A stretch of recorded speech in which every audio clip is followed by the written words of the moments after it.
Salam Bapak Ibu. Di nama Tuhan, pagi hari ini kita akan membaca firman Tuhan yang terambil di dalam 1 Samuel pasal yang kedua. Perenungan firman Tuhan ini kita ambil 1 Samuel 2 ayat 1 sampai 10, tapi kita akan membaca bersama-sama ayat yang pertama saja.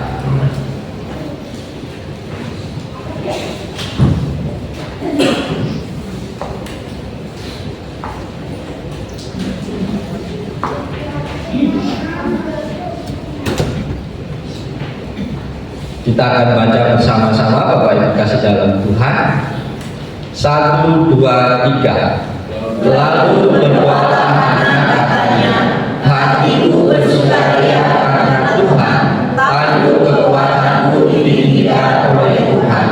Mulutku mencemoohkan musuhku, sebab aku bersukacita karena pertolonganmu. Amin. Yang berbahagia adalah kita semua yang membaca dan merenungkan firman Tuhan, terlebih lagi yang melakukan dalam kehidupannya hari lepas hari. Bapak Ibu yang dikasihi Tuhan, tema firman Tuhan pada pagi hari ini adalah bersukaria karena Tuhan. Sekali lagi, bersukaria karena Tuhan. Bapak Ibu yang dikasihi Tuhan, kalau kita mencermati kata bersukaria karena Tuhan, maka penyebab sukacita kita, penyebab kita bersukaria itu adalah Tuhan, bukan yang lain. Betul Bapak Ibu? Bisa dibantu slide-nya kembali ke awal. Bersukaria karena Tuhan berarti Tuhanlah satu-satunya penyebab dalam hidup kita sehingga hati kita bisa bersukaria. Konteks dalam pembacaan firman Tuhan pada pagi hari ini adalah tentang seorang yang bernama Hana. Hana ini hidupnya penuh pergumulan. Pergumulannya kenapa? Karena dia punya yang manis-manis dalam keluarganya. Apa itu Bapak Ibu? Dia punya madu, dan madunya bernama Penina. Lebih lagi menderita karena firman Tuhan menuliskan bahwa Tuhan menutup kandungannya. Celaka 12. Sudah tidak punya anak di madu. Selisih berapa waktu Penina hamil. Dan tiap hari Penina memamerkan perutnya yang buncit kepada Hana yang tidak bisa hamil. Itu penderitaan 24 jam setiap hari dalam hidupnya. Tetapi luar biasa, di tengah-tengah pergumulan yang luar biasa itu, langkah Hana adalah berdoa kepada Tuhan. Bapak Ibu yang terkasih, adakah kita sama seperti Hana? Ketika ada dalam pergumulan yang berat, apakah langkah kita adalah berdoa berseru-seru kepada Tuhan, atau kita cari jalan keluar yang lain? Oleh sebab itu kita membaca ungkapan rasa syukur, bahkan ditulis dalam bagian firman Tuhan ini adalah pujian Hana, sehingga Hana bisa bersukaria karena Tuhan meskipun luar biasa pergumulannya. Bapak Ibu yang dikasihi Tuhan, dikatakan dalam bagian firman Tuhan tadi bahwa Hana bersukaria. Bapak Ibu yang dikasihi Tuhan, lalu berdoalah Hana, katanya hatiku bersukaria karena Tuhan. Pertanyaan kita pada pagi hari ini, Bapak Ibu bisa bersukacita, Bapak Ibu bisa bersukaria itu karena apa? Selain karena Tuhan. Ada yang bisa jawab? Karena apa Bapak Ibu? Ayo jujur, kalau ditanya itu jawab. Karena apa Bapak Ibu bersukacita dalam hidupnya? Karena sudah beli baju baru? Karena suaminya pulang? Karena apa? Saya hanya mencatat ada beberapa hal kenapa orang bersukaria. kenapa orang bersuka cita?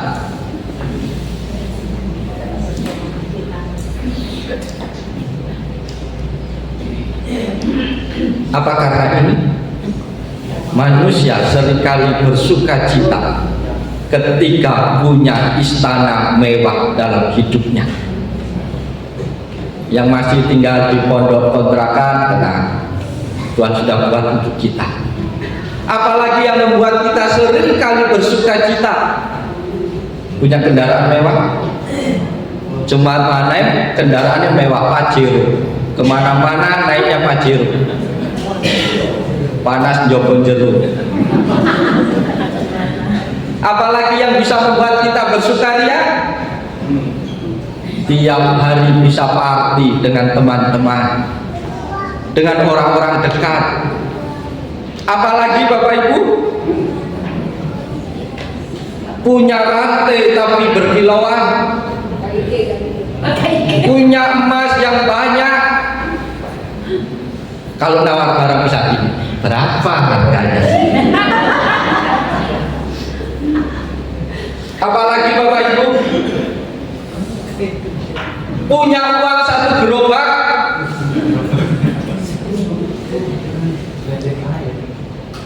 apalagi karena punya pangkat dan kedudukan yang tinggi, atau punya pasangan yang ganteng dan cantik, kayaknya dunia milik berdua, yang lain ngontrak.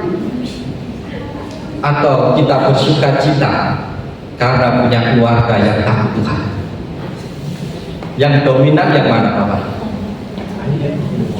Semua yang diinginin oleh dunia itu juga yang kita ingini.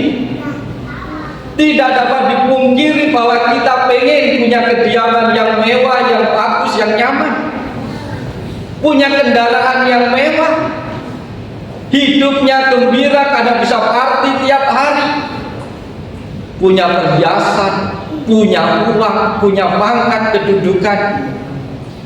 Kalau masalah cantik, ganteng itu asal punya uang bisa. Tapi hidup yang mengasihi Tuhan, keluarga yang takut Tuhan, itu tidak bisa dibeli. Itu harus dididik sejak dini. Maka Bapak Ibu yang dikasihi oleh Tuhan Yesus Kristus, pertanyaannya, mengapa Hana bersukaria meskipun dia tidak memiliki apa yang dimiliki oleh dunia, dia tidak memiliki apa yang dimiliki oleh madunya? Ada 3 alasan penting Hana bersukaria karena Tuhan. Yang pertama,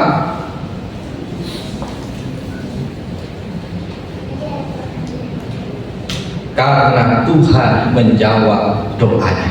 Amin Bapak Ibu.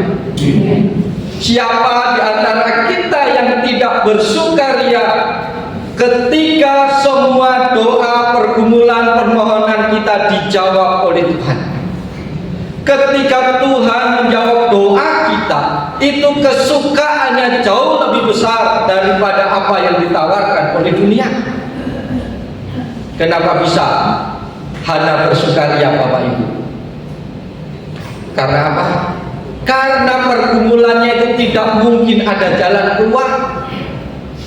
Penina yang tiap hari menyakiti hatinya tidak bisa di-cancel, tidak bisa dibuang, karena itu keputusan kepala keluarga, dia menikahi Penina. Terus kalau Tuhan sudah menutup kandungannya, itu tidak ada seorang pun dokter ahli kandungan manapun yang bisa membuka kandungannya sehingga dia memiliki keturunan. Seolah-olah tidak ada jalan keluar. Tetapi firman Tuhan dengan jelas mengatakan bahwa Tuhan menjawab doa Hana. Bapak Ibu yang dikasihi Tuhan, mungkin hari ini masih ada doa-doa kita yang belum dijawab Tuhan. Benar ya? Anak bandel banget Pak, sudah kelewatan bandelnya sudah offset, sudah lewat jalur, sudah dikasih tahu, sudah dipertemukan, siapapun belum juga berubah. Ingat, pertemukan dia dengan Tuhannya, pasti dia berubah. Pak, anak saya sih baik-baik, yang bandel suami saya Pak. Wah, kan lebih berat tuh kelasnya. Anaknya bandel aja minta ampun, kalau suaminya yang bandel itu lebih berat. Sudah diomongin, sudah didoakan, sudah apa-apain belum. Jangan berhenti berdoa. Karena Hana berdoa di bait Allah sudah dianggap orang gila oleh Imam Eli karena tidak putus-putus doanya, seperti orang yang membaca mantra. Bahkan Imam Eli menegurnya, apakah engkau kerasukan setan? Tapi dia tetap tekun berdoa. Bapak Ibu yang dikasih oleh Tuhan Yesus Kristus, Hana bersuka cita, Hana bersukaria karena Tuhan, karena jelas hanya Tuhan satu-satunya yang bisa menjawab setiap permohonan dan doanya. Bapak Ibu, apa pergumulan kita di akhir tahun ini? Setiap kita punya pergumulan yang berbeda. Mungkin Bapak Ibu berkata tidak ada pergumulan yang lebih besar dari apa yang saya miliki. Tapi ingatlah, Tuhan yang kita puji, Tuhan yang kita sembah adalah Tuhan yang maha mendengar. Dan dia tidak hanya cukup mendengar, tetapi dia akan menjawab setiap doa dan seruan Bapak Ibu Saudara. Amin Bapak Ibu. Jangan berhenti berdoa ya. Walaupun doa pagi sudah diliburkan, jangan berhenti berdoa di rumah masing-masing. Jangan pikir kalau doa pagi sudah libur juga berdoanya di rumah. Jangan ya Bapak Ibu ya. Meskipun kegiatan kategorial sudah diliburkan, jangan berhenti memuji, menyembah Tuhan, baca firman Tuhan kalau hidup. Berapa minggu ini saya nggak siaran pagi. Tanya istri saya, kenapa kok nggak siaran? Teman-teman tanya, kenapa? Karena semua kegiatan kategorial sudah ditutup. Saya harus setia, tutup juga. Karena capaikan Bapak Ibu. Bapak Ibu yang dikasih Tuhan, Hana bersukaria karena Tuhan menjawab doanya. Yang selanjutnya Bapak Ibu kasih dalam Tuhan, apa alasannya kenapa Hana mampu bersukaria di dalam Tuhan? Alasannya adalah Tuhan memberi solusi dalam pergumulannya. Bapak Ibu yang dikasih oleh Tuhan Yesus Kristus, sekarang saya tanya, adakah pergumulan Bapak Ibu yang sampai hari ini belum dijawab oleh Tuhan? Ada? Ada yang masih didoakan Bapak Ibu sampai hari ini seolah-olah belum ada titik terang, pasif peteng dedek, tidak ada kelihatan cahaya. Ada Bapak Ibu? Bapak Ibu yang dikasih Tuhan, pergumulan itu seperti pertama itu yang kayak benang yang kuat, susah diurai. Kita tidak tahu ujung pangkalnya, pokoknya ruwet bin ruwet dan ruwet. Ketika Bapak Ibu dan saya memiliki pergumulan, seolah-olah kita tidak mampu mengurai menjalankan kehidupan kita lagi, karena semuanya itu bulat.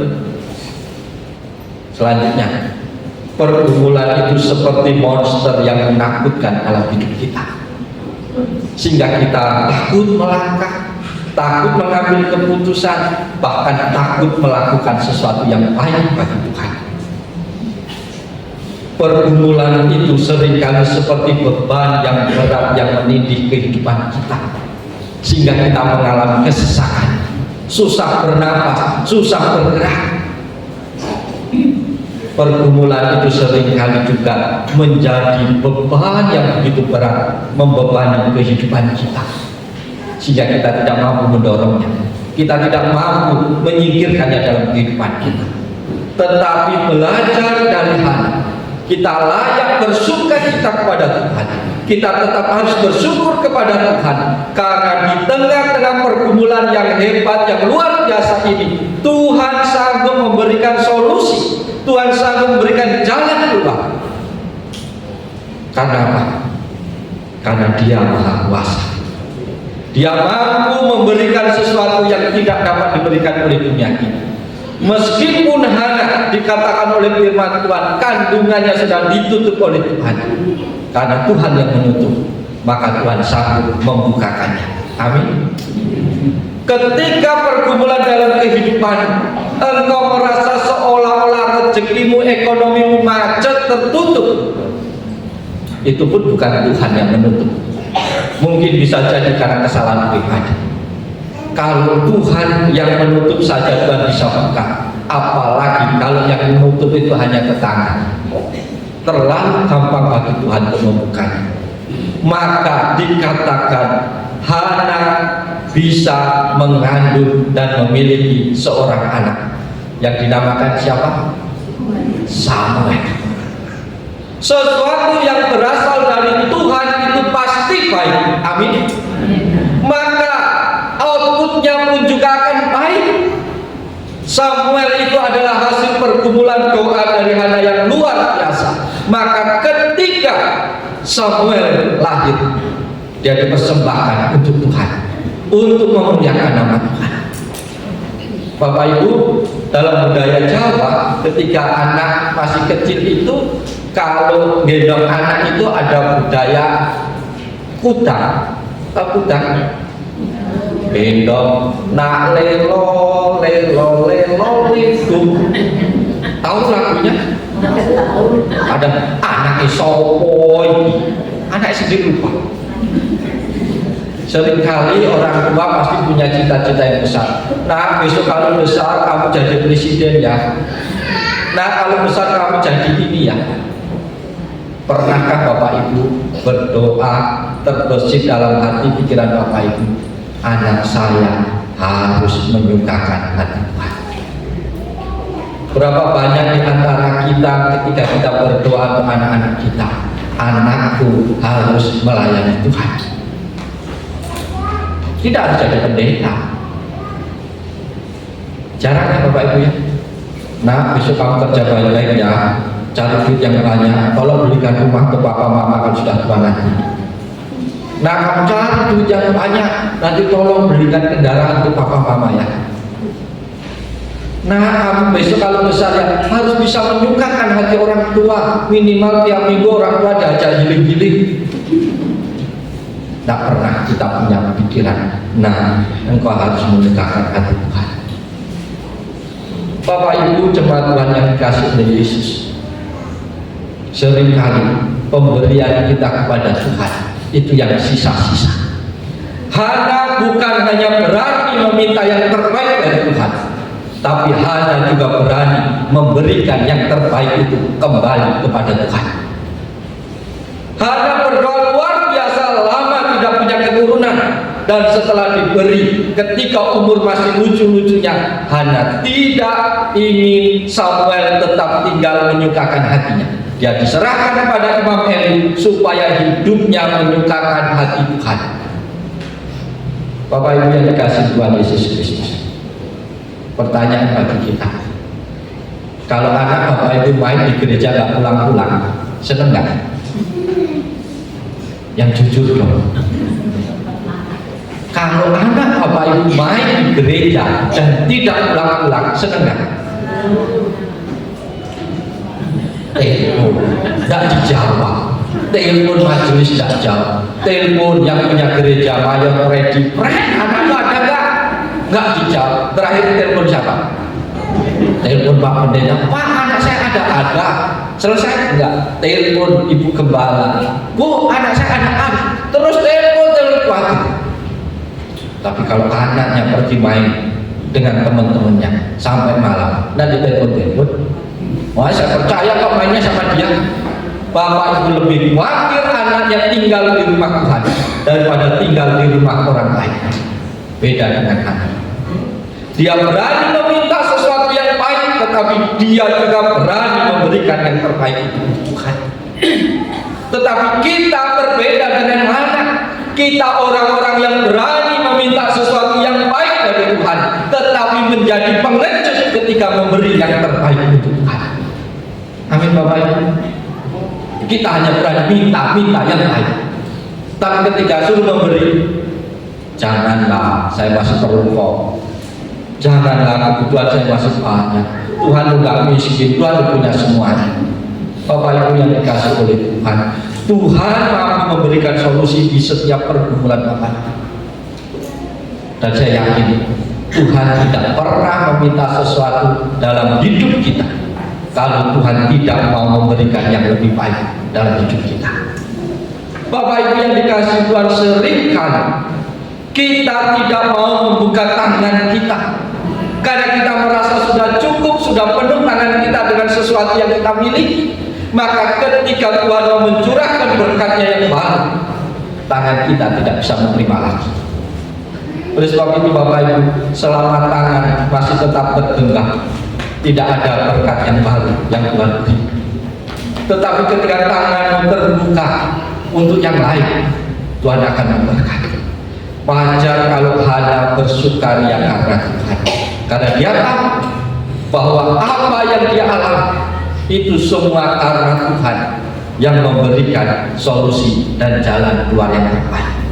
Bapak Ibu, seringkali ketika kita berdoa kepada Tuhan, Tuhan beri jalan keluar, Bapak Ibu nggak taat pada jalan keluar yang ditawarkan oleh Tuhan. Kita nego sama Tuhan, kalau boleh jalan keluarnya jangan ini dong, jalannya jangan ke sini sempit susah, kalau boleh dong ini lebih senang, melegakan, enak menjalannya Tuhan. Wah, Tuhan kan baik, Tuhan kalau Engkau baik, Engkau mau nolong saya, ya saya nggak usah kerja berat-berat lah Tuhan. Cukup aku melakukan ini yang ringan-ringan, tapi kasih berkat yang berat-berat Tuhan. Cek enak nih. Ya, Bapak Ibu yang dikasih Tuhan, orang yang sehat itu olahraganya yang berat, yang keluar keringatnya banyak, betul? Olahraga yang tidak mengeluarkan keringat itu nggak sehat.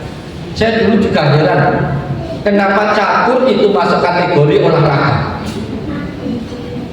Betul ya? Padahal itu menurut hukum itu haram untuk dimainkan. Catur itu jahat Bapak Ibu. Ada menteri raja dimakan, mindai benteng lagi berat-berat.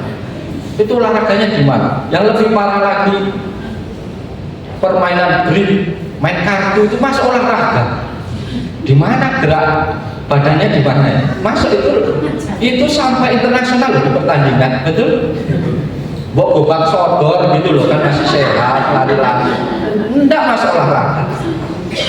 Bapak Ibu, ketika kita mau berjerih lelah, Tuhan memberkati pasti. Tetapi ketika kita bermalas-malasan dengan urusan pribadi, dengan pergumulan pribadi aja kita nggak peduli, tetapi selalu meminta Tuhan peduli, maka lakunya Allah mengerti, Allah peduli, tapi kita nggak peduli. Sebab itu Bapak Ibu, hanya bersukaria karena Tuhan, karena Tuhan memberi solusi dalam pergumulan. Selanjutnya Bapak Ibu yang dikasih Tuhan, hanya bersukaria karena Tuhan, karena Tuhan memberikan pertolongan dalam hidupnya. Bapak Ibu, saya mau tanya, yang sering nolong Bapak Ibu itu orang lain atau Tuhan? Sekali lagi, pengalaman hidup Bapak Ibu yang sering menolong dalam kehidupan, dalam pergumulan Bapak Ibu itu Tuhan atau orang lain? Kalau Bapak Ibu tidak punya duit, Bapak Ibu dikasih Tuhan atau dikasih orang lain? Sudah nggak jelas, sudah mulai nggak jelas itu Pak. Kalau Bapak Ibu sakit, yang menyembuhkan itu dokter atau Tuhan?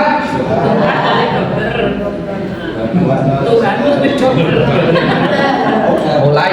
Mulai nggak jelas. Saya pernah katakan ada seorang dokter yang takut Tuhan luar biasa.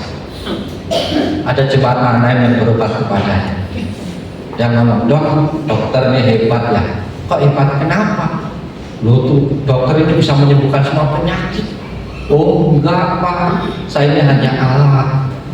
Yang menyembuhkan Bapak Ibu pasien saya itu Tuhan. Oh enak dokter ya, Tuhan yang menyembuhkan, dokter yang terima amplopnya. Oh bukan begitu. Kalau Bapak ketemu saya, ketemu Tuhan langsung aja.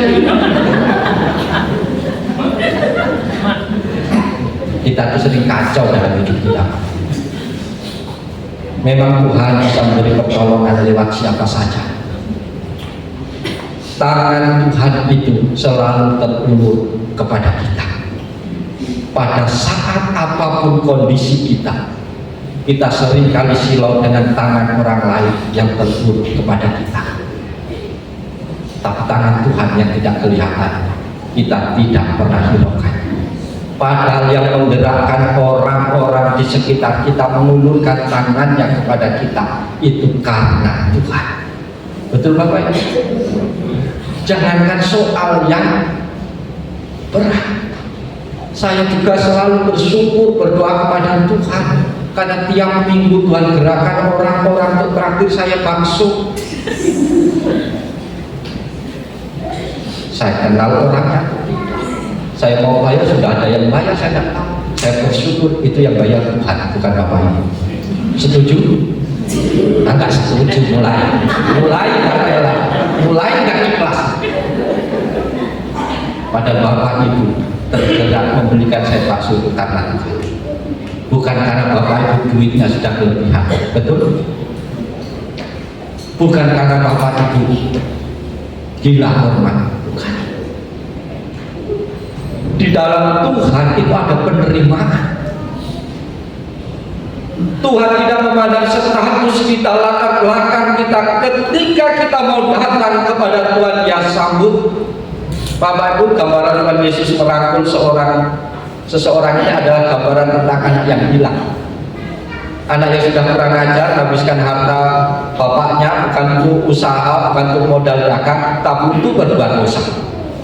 Ketika pulang, bapaknya marah-marah, maki-maki. Dia lari, dia sambut. Itu adalah gambaran Tuhan menyambut kita. Kita sering beda ya. Kalau anak kita ngambil uang kita enggak permisi, tiba-tiba untuk makan minum habis, pulang kecelakaan, dari mana? Aku tadi ambil uang mama untuk beli bakso. Kata pertama yang keluar dari mulut Bapak Ibu kira-kira apa?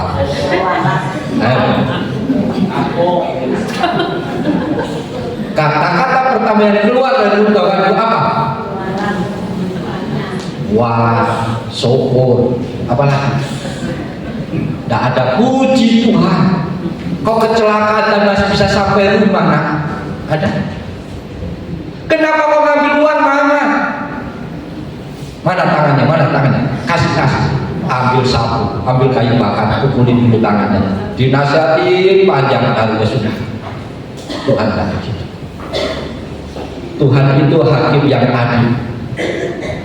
Tetapi dalam pengadilan Dia hanya berlaku adil.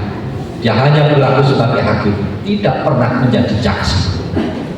Kalau Bapak Ibu dan saya ini komplit, kadang jadi jaksa sekaligus jadi hakim. Sebelum dihakimi dituntut dulu. Makanya begini-begini kesalahanmu ini. Antara laki-laki dan perempuan, daya ingatnya lebih kuat siapa Bapak Ibu? Kok tahu? Pengalaman ya? Hah? Yang punya daya ingat kuat laki-laki dan perempuan. Wanita itu ahli sejarah. Jika suami datang, Mak, salah loh aku begini buat. Salah Pak ya. 4 tahun yang lalu kau sudah lakukan yang sama. Suaminya sudah lupa. Tapi karena istrinya ahli sejarah, Tuhan itu maha tahu. Tapi Dia tidak selalu mengingatkan apa yang menjadi kesalahan Bapak.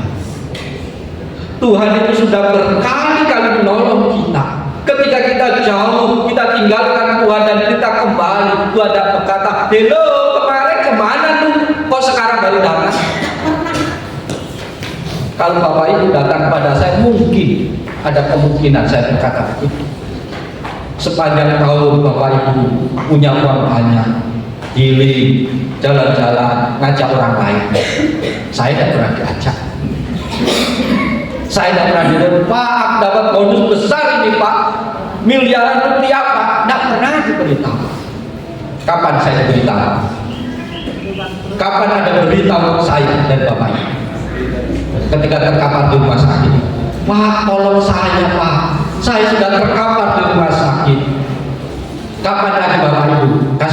kepada saya? Kapan?